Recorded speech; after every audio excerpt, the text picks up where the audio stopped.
Bonjour à tous. Officiellement l'été c'est fini. Je sais qu'il reste quelques semaines mais moi j'en peux plus. J'ai trop hâte de me rouler en boule dans mon canapé avec un chocolat chaud à la cannelle et d'écouter la pluie tomber en attendant que ma tarte à la citrouille soit finie. Donc comme tout le monde, évidemment sur Booktube et Bookstagram en ce moment, j'avais hâte que Gimose relance le Pumpkin Autumn Challenge et je me suis constitué une pile à lire impressionnante. Vous allez voir ça. Je ne vais pas vous expliquer ce qu'est le Pumpkin Autumn Challenge, je vous laisse en lien en dessous la vidéo de Gimose ainsi que son article de blog qui explique très bien les choses. Sachez juste qu'il y a 4 menus à thème.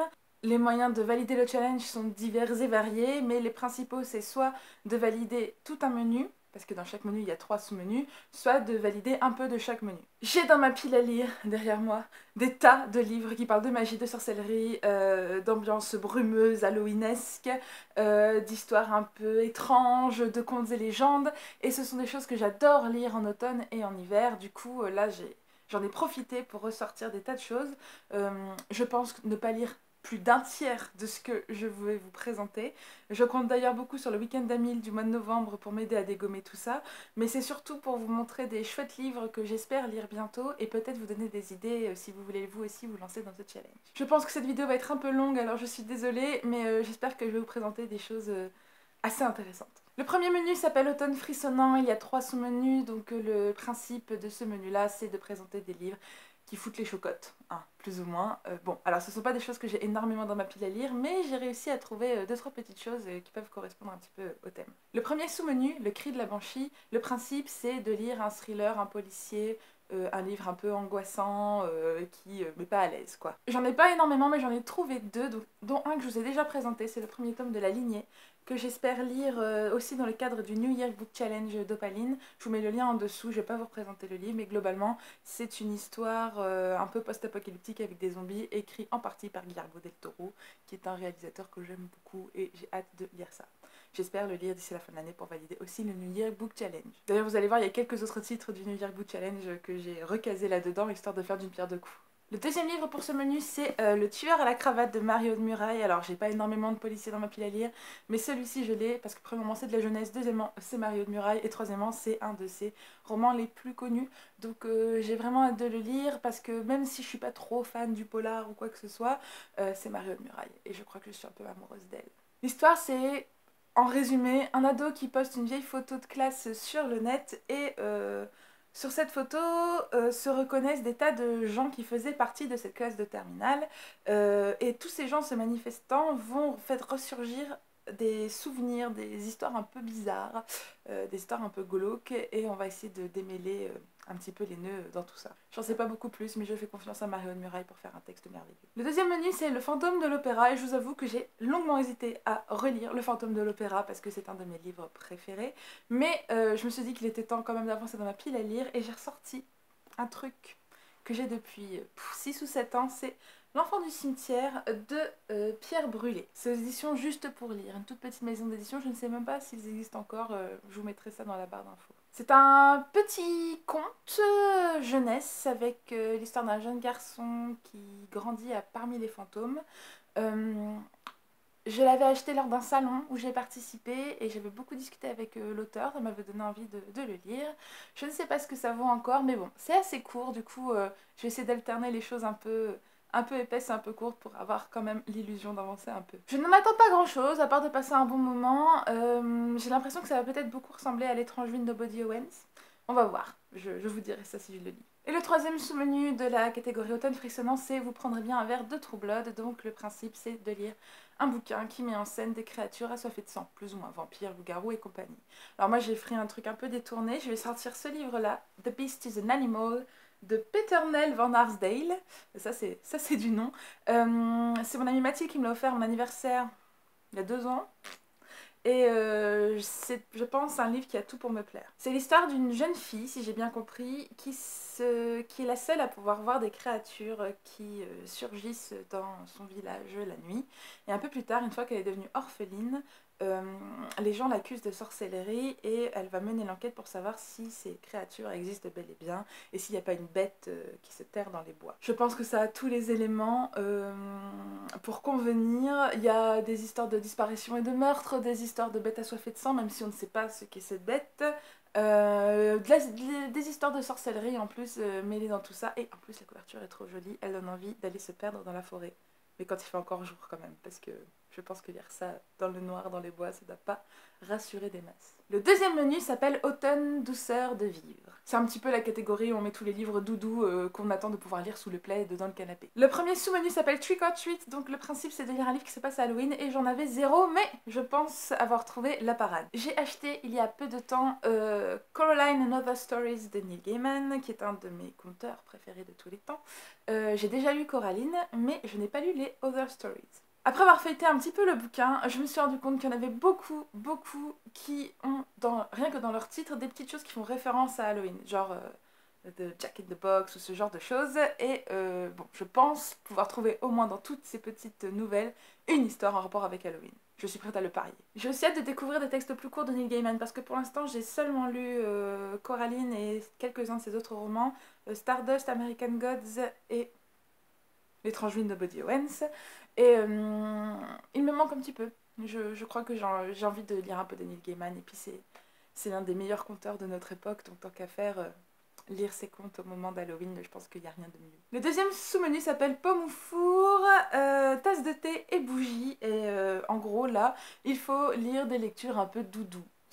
Possiblement un peu jeunesse, des livres feel good quoi. Moi j'en ai 2 qui sont de la même maison d'édition que j'adore. C'est la maison d'édition du Lumignon qui fait des livres et enfin des romans et des albums jeunesse, dont la série principale est cette série Une saison chez les sorcières. Ce premier tome s'appelle Automne et de ce que j'ai compris, on suit toute une ribambelle de sorcières qui vivent ensemble dans les bois dans cette ravissante petite chaumière, et on raconte un petit peu leur quotidien au sein de leur petite communauté tout au long de la saison de l'automne. Il existe aussi l'hiver et le printemps que j'ai également dans ma pile à lire, mais je pense que je vais attendre respectivement l'hiver et le printemps pour les lire. Ce sont des livres très jolis, illustrés. Anaïs Goldenberg, c'est ça, l'autrice et l'éditrice de la maison d'édition, est une personne charmante et très talentueuse, et j'ai vraiment hâte de lire ce petit livre. Et dans la même maison d'édition est sorti l'année dernière Le Bois sans dessus-dessous. Alors, globalement, c'est des histoires de petits animaux trop choupis qui boivent du thé. Je ne vois pas ce qu'on peut faire de plus cocooning comme petit livre pour ce menu-là. C'est écrit par Clémentine Ferry et illustré par Sanoé, qui est une illustratrice que j'aime beaucoup. Et je suis heureuse de passer un agréable petit moment. Et puis ces 2 livres-là sont tous les 2 assez courts, illustrés. Je pense que ce sont des bouquins qui font la quintessence du cocooning de l'automne. Le troisième sous-menu a le titre un peu long de La feuille d'automne emportée par le vent en rond de mots d'automne tombant tourbillonnant. Le principe c'est seulement de choisir un livre dont la couverture est aux couleurs de l'automne, donc rouge, brun, jaune, orange. J'en profite pour sortir le premier tome des Sœurs Carmine, comme tout le monde je l'ai acheté. J'ai eu beaucoup de mal à me le procurer, mais je l'ai enfin en ma possession depuis la semaine dernière, et j'ai vraiment hâte de le lire. Je n'en sais pas grand chose à part que ça cartonne, que les gens adorent le style d'écriture, que c'est l'histoire de 3 sœurs dans un monde un peu steampunk merveilleux, glauque, dont l'une est une voleuse, ce genre de choses, et j'ai vraiment hâte de lire ce livre. Je pense que je vais le dévorer. Le troisième menu s'appelle Automne ensorcelant, et c'est le menu qui m'inspire le plus parce que c'est le menu où il faut mettre en avant des histoires de sorcellerie et de magie. Le premier sous-menu s'appelle Witch's Brew. Le principe c'est de choisir au moins un livre qui parle de magie dans un univers SFFF. Moi j'en ai sélectionné 2, mais j'aurais pu en sélectionner 8, je crois. J'ai d'abord choisi The Weird Sisters de Terry Pratchett, donc c'est les 3 sorcières en français, il me semble. C'est mon amie Agatha, que vous avez vu dans la dernière vidéo, qui m'a l'a offert il y a un moment. C'est une très belle édition. J'avais déjà essayé Terry Pratchett avec la 8e couleur, mais j'aurais pas dû commencer par celui-là, et ça a été confirmé par plusieurs de mes collègues et amis. C'est pas le meilleur pour commencer le Disque Monde. Et bon, celui-ci, il y a beaucoup de références à Shakespeare, qui est un monsieur que j'ai beaucoup étudié pendant mes études et dont je connais pas mal, comment dire, le bestiaire de personnages. J'ai vraiment hâte de lire celui-là. Il se passe avec 3 sorcières. C'est dans un univers un peu loufoque, inspiré de plein de personnages connus qui se rencontrent. Je pense que c'est le bon moment pour redonner sa chance à Monsieur Pratchett. Le second livre que j'ai choisi, c'est Os de Lune de Jonathan Carroll. Jonathan Carroll, je sais pas si le monsieur est anglophone ou pas. C'est Forge de Vulcain. C'est le libraire de la librairie Critique à Rennes qui me l'a fortement recommandé et ça parle de sorcellerie. De ce que j'ai compris, c'est l'histoire d'une jeune femme qui part à la recherche des 5 os de lune et il y a l'histoire selon laquelle la personne qui est en possession de ces 5 fragments peut contrôler les rêves. Si j'ai bien compris. J'aime beaucoup la couverture, je n'ai jamais rien lu au Forge de Vulcain et je pense que je vais adorer. Le deuxième sous-menu s'appelle Cristaux, Tarot et Encens, donc c'est des bouquins un peu ésotériques qui parlent de freaks, de choses un peu étranges. Moi j'en ai sélectionné 2, donc le terme de freaks ça m'a tout de suite donné envie de sortir de ma pile à lire. Un amour monstre de Catherine Dunn, là c'est aux éditions Gallmeister dans la collection Totem. J'adore les histoires qui se passent dans des cirques. Je ne sais pas grand chose de l'histoire, à part que ça se passe dans un cirque et qu'il y a des enfants monstres. Voilà. Et j'ai vraiment hâte de lire ça, même si c'est un petit pavé. Je ne sais pas si je le lirai vraiment pendant ce challenge, mais j'espère vraiment pouvoir au moins mettre le nez dedans. Le deuxième livre que j'ai sorti, c'est A Monster Calls de Patrick Ness, qui est en français traduit sous le titre Quelques minutes après minuit. C'est un roman jeunesse très doux et tendre qui raconte le chemin d'un jeune garçon qui fait le deuil de sa maman. Et en fait, la nuit, il y a un monstre qui lui rend visite. Je n'en sais pas plus. J'ai pas vu le film parce que je ne voulais pas me gâcher la lecture. Je pense que c'est un des romans que j'ai le plus hâte de lire dans cette sélection. J'en ai lu que du bien, j'en ai vu que du bien. Tous les gens qui l'ont lu sont tombés amoureux de cette histoire. Et je pense qu'il est enfin grand temps que je me plonge dedans. La troisième sous-catégorie de ce menu, c'est Belle et Pâte. Donc le principe, c'est de lire un livre avec une histoire de femme plutôt féministe, etc. Et j'ai le bouquin parfait qui s'appelle Sorcière de Julie Proust-Tanguy. Ce titre, c'est Le sombre grimoire du féminin. Et en gros, c'est un essai qui retrace la sorcellerie à travers les âges, mais aussi qu'est-ce qu'on appelait la sorcellerie, quel était en fait le statut de ces femmes qui vivent seules et qui se débrouillent seules en marge de la société. Je pense que c'est un bouquin que je vais absolument dévorer. Et en plus il est aussi aux couleurs d'Halloween, et en plus il y a le titre sorcière dans le titre, je pense qu'on pouvait pas faire mieux. Le dernier menu s'appelle Automne Enchanteur, donc c'est plutôt tout ce qui concerne la magie, les légendes, les contes, etc. Le premier sous-menu s'appelle les Métamorphoses et moi j'ai choisi pour cette catégorie Le Roi des Fauves d'Aurélie Wallenstein. C'est un roman dont la couverture m'a séduite quand il était en grand format, dont j'ai lu beaucoup de bien également et que j'ai dans ma pile à lire depuis qu'il est sorti en poche, il me semble. De ce que j'ai compris, ça se passe dans un univers de fantaisie assez sombre où on suit 3 jeunes gens qui, après avoir enfreint la règle de ne pas braconner sur les terres du Seigneur, se retrouvent transformés en animaux. Et j'en sais pas beaucoup plus, mais je pense que c'est une ambiance un peu dark qui devrait beaucoup me plaire. Le deuxième menu s'appelle Clochette, Grimoire et Chandelle et le principe c'est de lire des histoires avec le petit peuple dedans, moi j'en ai 2. Le premier c'est La compagnie des fées de Gary Kilworth. Là on retrouve les fées qu'il y a dans la pièce de Shakespeare Le Songe d'une nuit d'été. C'est un petit peu de l'urban fantasy dans le sens où ces créatures décident, parce que leur forêt d'origine est en train de mourir, de prendre un car, de faire un road trip pour aller rejoindre un autre endroit magique. Ça m'a été conseillé encore une fois par le libraire de chez Critique, qui m'a fait une super sélection de one-shot pour découvrir un peu la SFFF actuelle, et j'ai vraiment hâte de le lire. Le deuxième, c'est Roi du matin, Reine du jour de Ian MacDonald. C'est pareil, un one-shot où on suit 3 générations de femmes à 3 époques différentes en Irlande avec des histoires de sorcellerie, etc. Ce sont 3 femmes indépendantes et qui s'en sortent seules dans la vie et qui du coup ont un peu de mal à s'intégrer à la société. On y parle de fées, on y parle de monstres, on y parle d'extraterrestres. Je pense que ça va être une lecture enchanteresse. Et la dernière sous-catégorie a sans doute été la plus difficile, dans laquelle j'ai eu du mal à trouver quelque chose, et finalement j'ai eu l'illumination.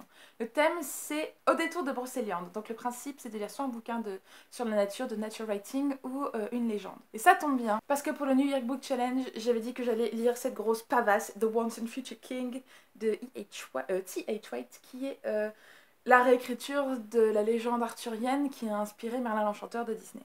J'avais pour objectif de lire la pavasse entière cette année, je ne pense que j'y arriverai pas, mais je me suis dit que là je peux peut-être au moins essayer de lire le premier tome, qui s'appelle The Sword in the Stone, l'épée dans l'enclume. Vous voyez là où j'ai mis mon petit marque-page, c'est ça. Donc 200 pages, je devrais pouvoir y arriver. Si vous voulez en savoir plus, je vous invite à aller regarder encore une fois ma vidéo du New York Book Challenge que j'ai mis dans la description en dessous.